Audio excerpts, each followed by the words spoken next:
C'est grâce à Habib Beye que le football africain il peut avancer, les gars. Le mec il entraîne en Europe, mais c'est le premier à dire que c'est scandaleux que les clubs européens devront libérer les joueurs aussi tard pour la CAN.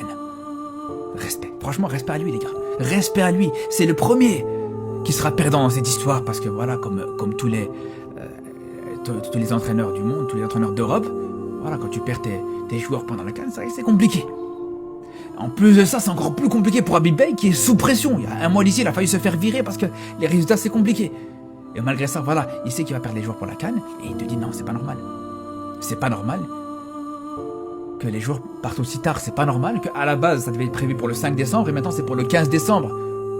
Qu'à 10 jours plus tard, alors que des joueurs, plutôt des sélections, ont réservé des hôtels, ont réalisé des matchs amicaux, ont fait des choses comme ça. Voilà les gars.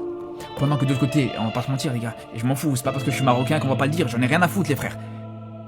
Mais Benatia, pour moi, il m'a déçu, je vous le dis, je vous le redis. Benatia, dans son comportement, c'est totalement l'inverse.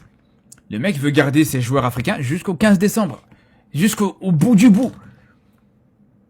Et moi, personnellement, j'espère qu'on verra de plus en plus de personnes, d'anciens joueurs africains, qui vont entraîner en Europe, qui vont travailler en Europe, etc., qui ont plus cette mentalité-là, c'est cette mentalité-là qu'il faut avoir. C'est pas parce que t'es salarié en Europe que tu dois oublier ton côté africain, l'avancement du football africain, etc. C'est aussi simple que ça.